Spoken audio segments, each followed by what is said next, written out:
Buenas noches, estimados hermanos. Hoy vamos a ver Primera de Juan 2, del 2 al 7. Primera de Juan, capítulo 2, del verso 2 al 7. Obstáculos para la comunión con Dios, parte 1. Primera de Juan, capítulo 2, del 2 al 7. Obstáculo para la comunión, parte 1. Y leemos el texto que dice así: y Él es la propiciación por nuestros pecados, y no solamente por los nuestros, sino también por los de todo el mundo. Y en esto sabemos que nosotros le conocemos si guardamos sus mandamientos. El que dice yo le conozco y no guarda sus mandamientos, el tal es mentiroso, y la verdad no está en él. Verso 5 de Primera de Juan 2. Pero el que guarda su palabra, en este verdaderamente el amor de Dios se ha perfeccionado. Por esto sabemos que estamos en él. El que dice que permanece en él debe andar como él anduvo. Hermanos, no os escribo mandamiento nuevo, sino el mandamiento antiguo que habéis tenido desde el principio. Este mandamiento antiguo es la palabra que habéis oído desde el principio. Hemos leído el capítulo 2 desde el verso 2 al 7. Oremos. Señor, te damos gracias una vez más por poder abrir tu palabra, pero también escudriñarla. Danos sabiduría y inteligencia, no solamente quien habla, sino también a nuestros hermanos y oyentes. Gracias, Señor amado, por estar sosteniéndonos. Amén. Este verso que estamos leyendo, vamos a analizar el verso 2, retomando lo que es la parte de la semana pasada. Y si alguno hubiera pecado, abogado tenemos para con el Padre, a Jesucristo el justo. Y Él es la propiciación por nuestro pecado. Y no solamente por los nuestros, sino también por los de todo el mundo. Dios no quiere que pequemos, pero si llegara a hacerlo, tenemos a Cristo como abogado. Dice Lenski sobre la palabra antigua, abogado, Demóstenes le usa para designar a los amigos del acusado que interviene voluntariamente e instan personalmente al juez a que decida a su favor. El Espíritu Santo es el abogado del Padre con nosotros y por lo tanto nuestro consolador. Viene a ser desde el griego parakletos, ayuda idónea. Juan capítulo 14, 16 y 14, 26 y 15, 26 y 16, 17 como referencia, no es para que lo busquen, quien no solo consuela, sino que fortalece y ayuda y aconseja con el tipo de autoridad que un abogado emplea con su cliente. También se habla de Cristo de esta misma manera en los versículos ya nombrados. Esto hemos sacado de Diccionario Bíblico Mundo Hispano. Cristo es nuestro defensor, pero Dios sabe la conducta moral y ética del humano. Desde antes de la caída de Adán y de Eva, Dios ya lo sabía. Esto es antes de la creación. Y no fue un plan A o B o inclusive la Z, no. El pecado en nuestra persona no podemos ni mirar, ni buscar, ni menos acordarnos de Dios, porque en nuestra mente y corazón no hay rastro de Dios, para que los sentidos racionen como es debido de un escogido Hijo de Dios. Cristo, al estar en la diestra del Padre, hoy Él es nuestro Señor, Salvador, justificador, santificador, sacerdote, abogado, juez, defensor justo. Dice allí en Apocalipsis 12:10 como referencia: entonces oí una gran voz en el cielo que decía: y ahora ha venido la salvación, el poder y el reino de nuestro Dios y la autoridad de su Cristo, porque ha sido lanzado fuera el acusador de nuestros hermanos, el que los acusaba delante de nuestro Dios día y noche.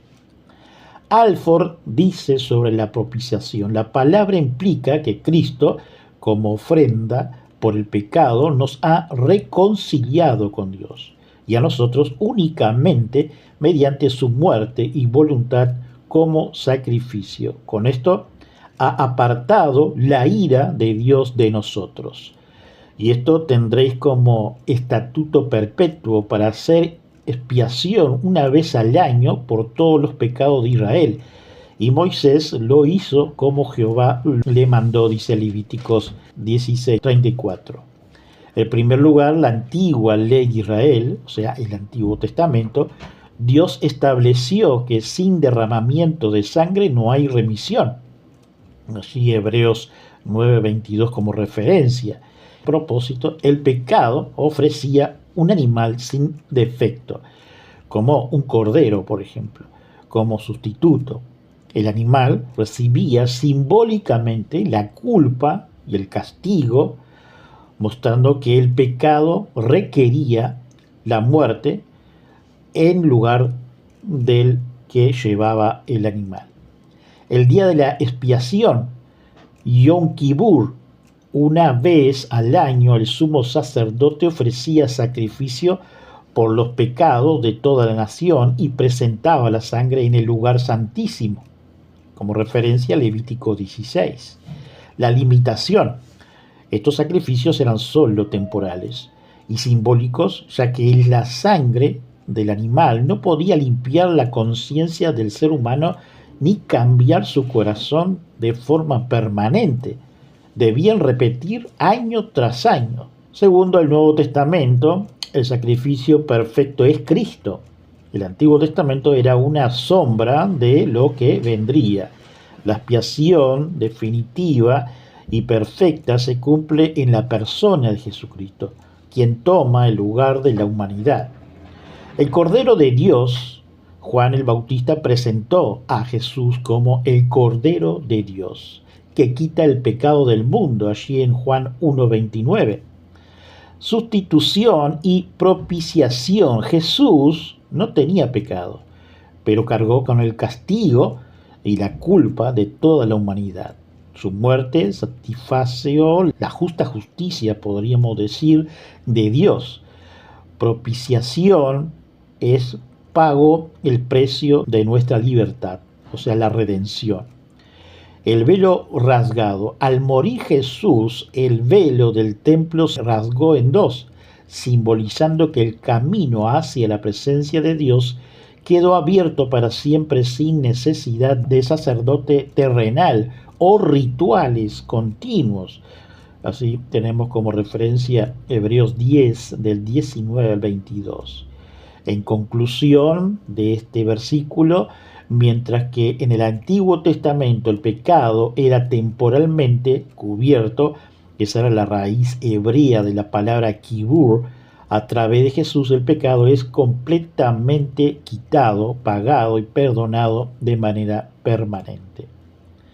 El apóstol Pablo nos habla en Romanos 3:21 al 31 y leemos: pero ahora, aparte de la ley, se ha manifestado la justicia de Dios, testificado por la ley y por los profetas. La justicia de Dios por medio de la fe en Jesucristo para todos los que creen en Él, porque no hay diferencia, por cuanto todos pecaron y están destituidos de la gloria de Dios, siendo justificado gratuitamente por su gracia, mediante la redención que es en Cristo Jesús.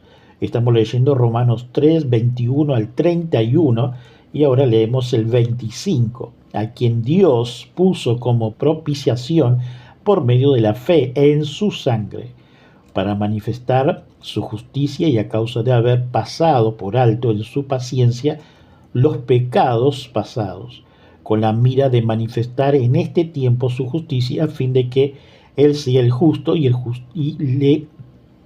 el que justifica al que es de la fe en Jesús. ¿Dónde pues está la jactancia?, dice el apóstol Pablo. Queda excluida. ¿Por cuál ley? ¿Por la de las obras? No, sino por la ley de la fe. Concluimos en verso 28 de Romanos 3, del 21 al 31, que el hombre es justificado por fe sin la obra de la ley. ¿Es Dios solamente Dios de los judíos? ¿No es también Dios de los gentiles? Ciertamente también de los gentiles, porque Dios es uno, verso 30, y él justificará por la fe a los de la circuncisión y por medio de la fe a los de la incircuncisión. Luego, por la fe invalidamos la ley en ninguna manera, sino que confirmamos la ley. Hemos leído Romanos 3, 21 al 31 como referencia del versículo de que estamos analizando, que es el verso 2 de Primera de Juan. Ahora leamos los versos 3 al 4. En esto sabemos que nosotros le conocemos si guardamos su mandamiento. El que dice yo le conozco y no guarda sus mandamientos, el tal es mentiroso y la verdad no está en él, pero el que guarda su palabra, en este verdaderamente el amor de Dios se ha perfeccionado. Por esto sabemos que estamos en él. El que dice que permanece en él debe andar como él anduvo. Cuando conocemos a Dios, guardamos su mandamiento, así hemos leído. Una de las preguntas más evidentes es cómo conocemos a Dios. En Jesucristo lo vemos. Juan 14:9 dice, Jesús le dijo, tanto tiempo hace que estoy con vosotros y no me has conocido, Felipe. El que me ha visto a mí, ha visto al Padre. ¿Cómo pues, dice tú, muéstranos al Padre? En Timoteo vemos que toda la escritura es inspirada por Dios y útil para enseñar, para redarguir, para corregir, para instruir en justicia, a fin de que el hombre de Dios sea perfecto, enteramente preparado para toda buena obra. Segunda de Timoteo 3, 16 al 17.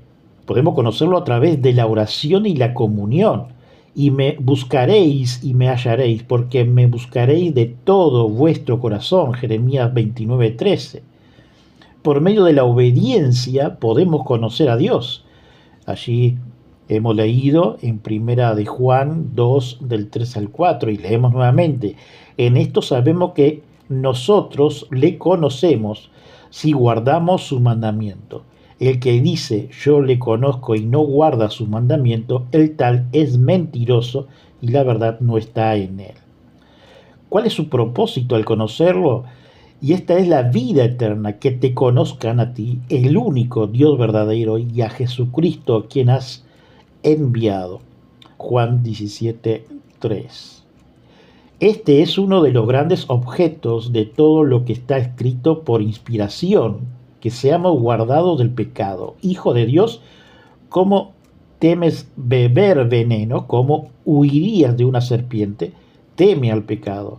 La santidad de vida es la mejor prueba de conocer a Dios.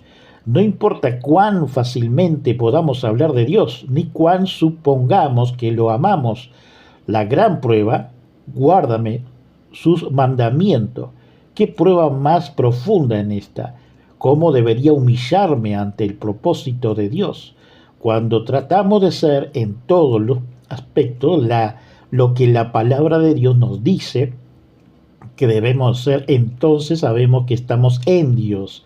Pero si caminamos descuidadamente, si no tomamos en cuenta nuestras acciones, sino que hacemos al azar cualquier cosa que venga a nuestra necio corazón, entonces no tenemos ninguna evidencia de que estamos en Dios, dice Spurgeon.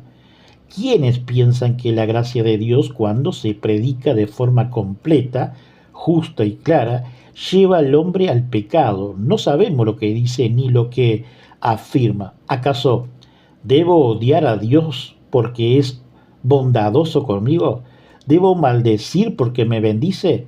Me atrevo a afirmar, dice Spurgeon, que muy pocos razonan así. Sin embargo, conviene distinguir entre saber acerca de Cristo y conocer a Cristo.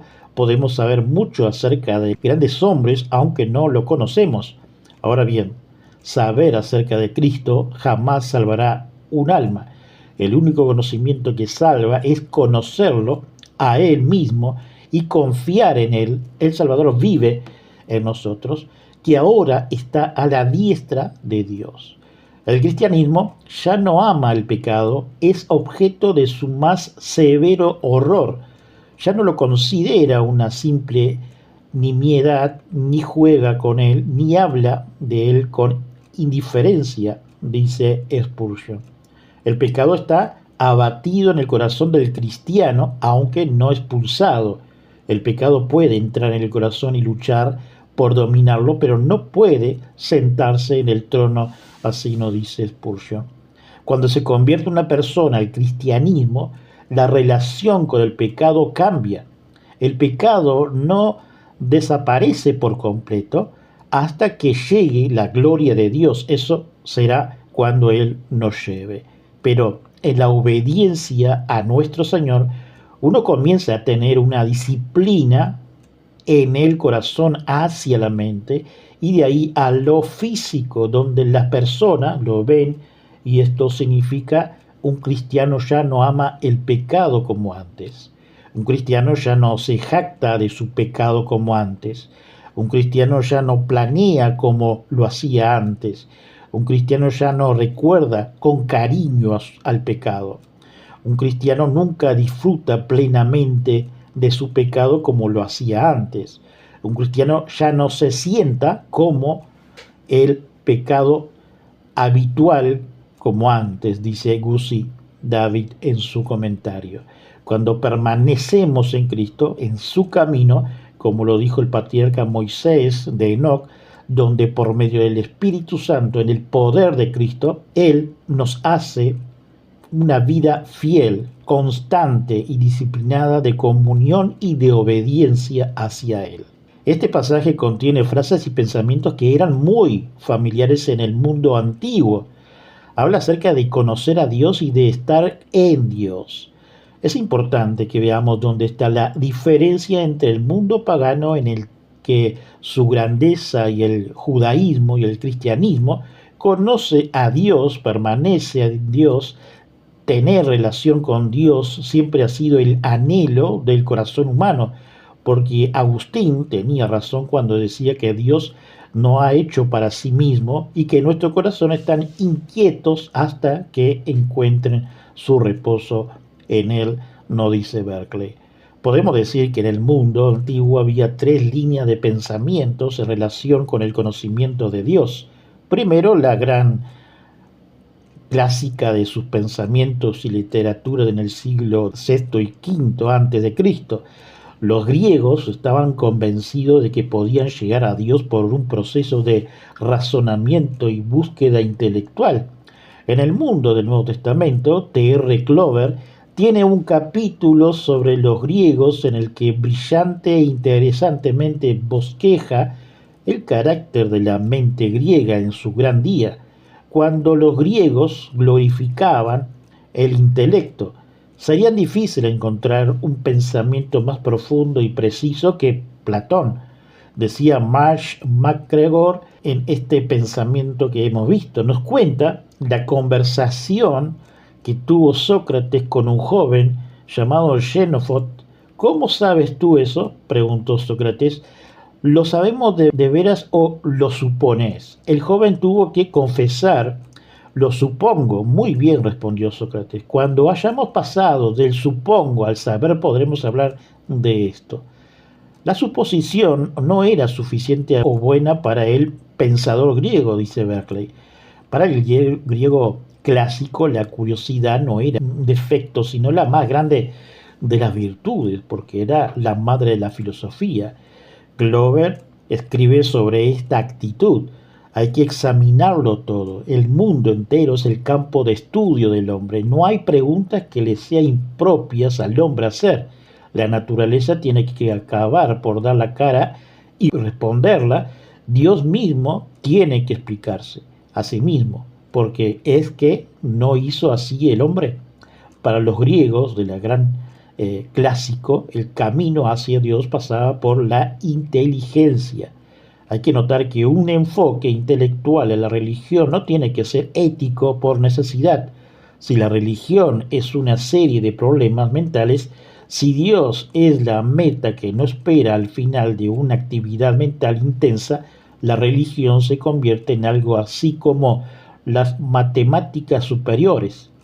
Llega a ser cuestionadas de satisfacción intelectual y no de acción moral.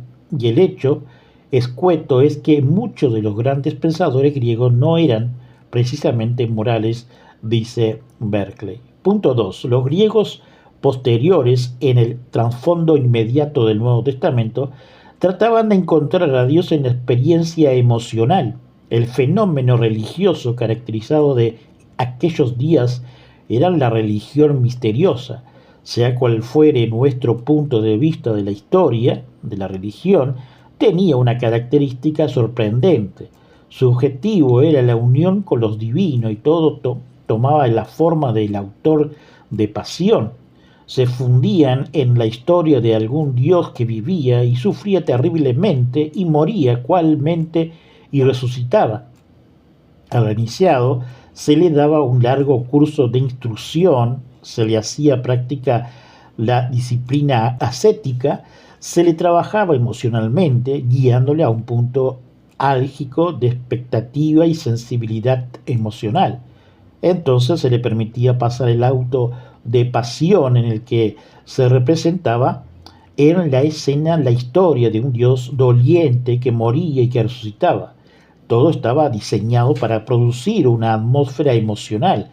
Había una iluminación sofisticada, una música sensual, un perfume e incienso y una litúrgica maravillosa. En esta atmósfera, dice Berkeley en su comentario, se representaba la historia y el iniciado se identificaba con la experiencia del Dios hasta que podía exclamarlo: yo soy tú y tú eres yo, hasta que compartía el sufrimiento del Dios y también su victoria e inmortalidad.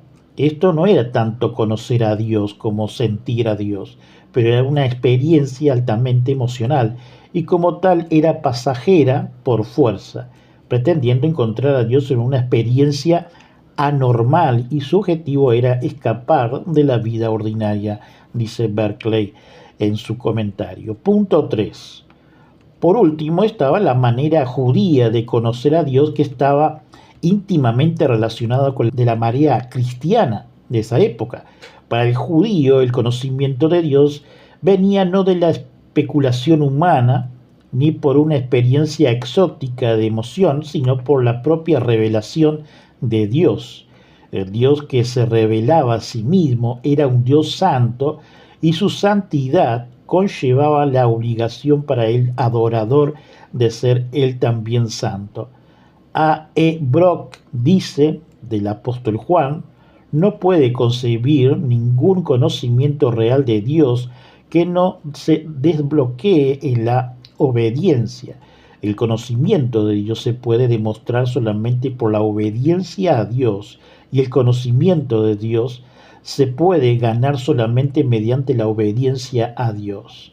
C.H. Dodd dice: conocer a Dios es experimentar su amor en Cristo y devolver ese amor en la obediencia.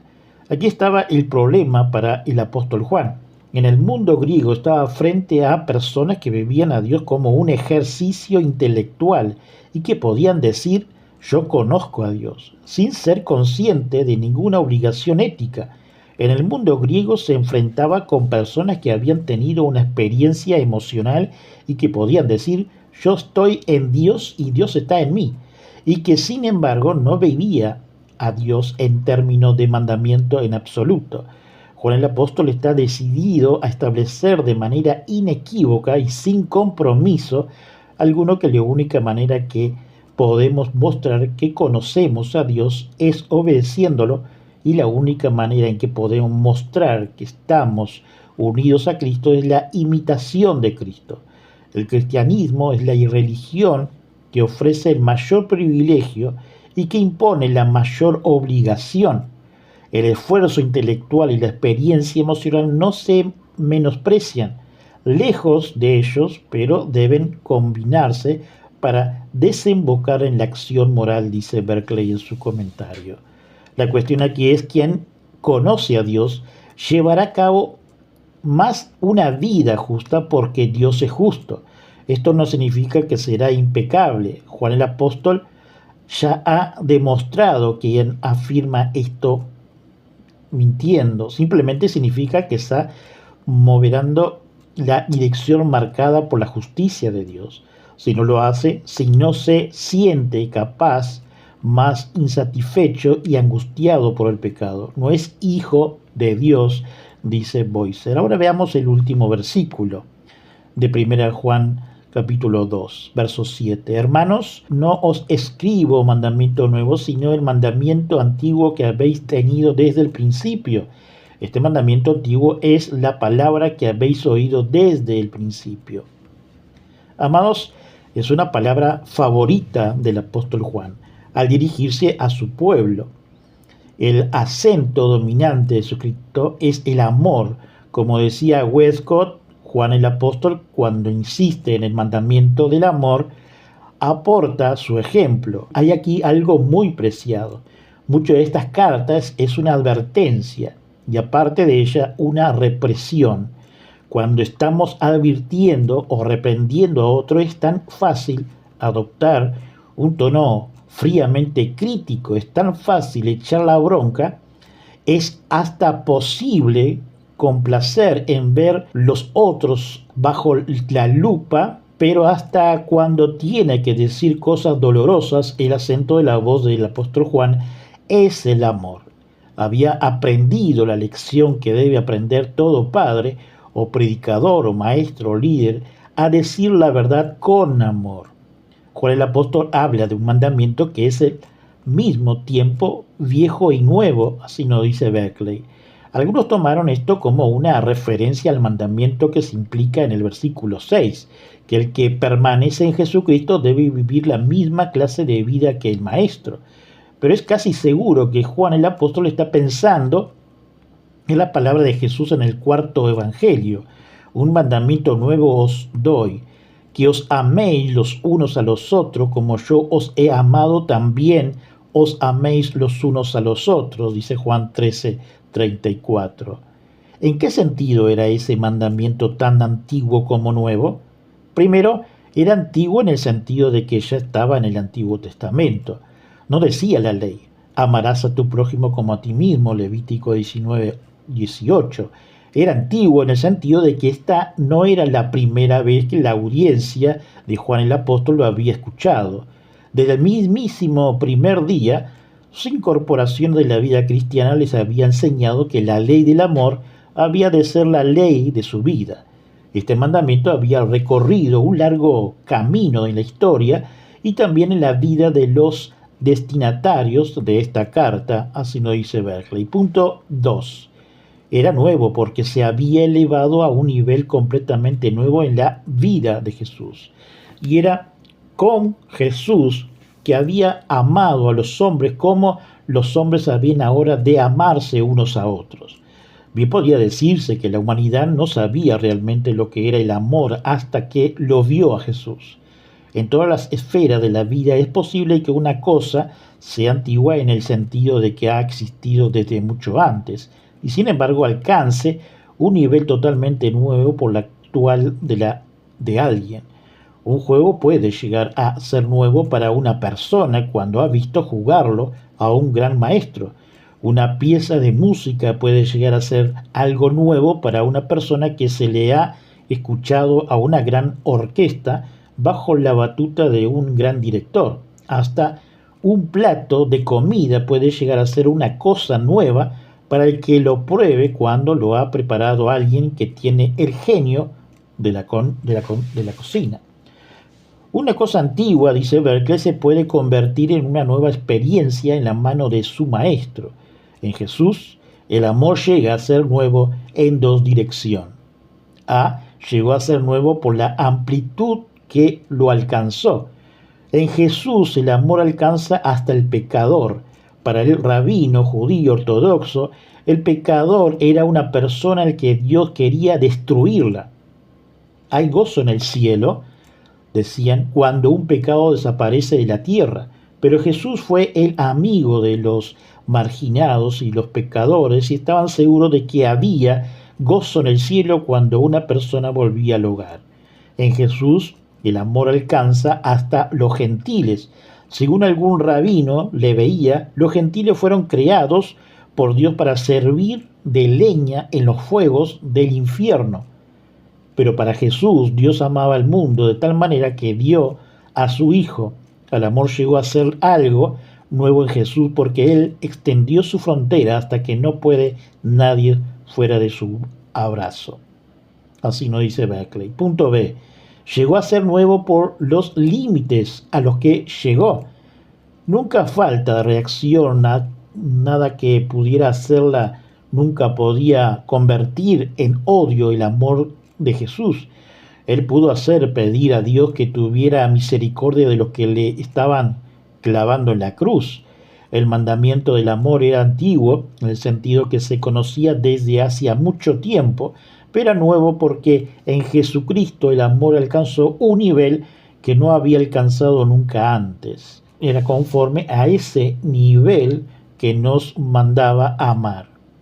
El apóstol Juan pasa a decir que este mandamiento del amor se ha hecho realidad en Jesucristo y también en la persona a la que dirige su carta. Para Juan, el apóstol, como ya hemos visto, la verdad no es solamente algo que haya que aceptar con la mente, sino algo que hay que poner por obra. Lo que quiere decir es que el mandamiento del amor mutuo es la verdad suprema. En Jesucristo podemos ver ese mandamiento en toda la gloria de su plenitud. En Él, ese mandamiento se hace verdad, y en el cristiano podemos verlo no en la plenitud de su verdad, pero sí llegar a ser realidad. Para Juan el apóstol, el cristianismo es un progreso en el amor. Pasa luego a decir que la luz ya está brillando y las tinieblas están pasando. Esto hay que leerlo en su contexto histórico. Para cuando Juan el apóstol estaba escribiendo al final del primer siglo, las ideas estaban cambiando. En los primeros días de la iglesia se había estado esperando la segunda venida de Jesús como un acontecimiento repentino e inmediato.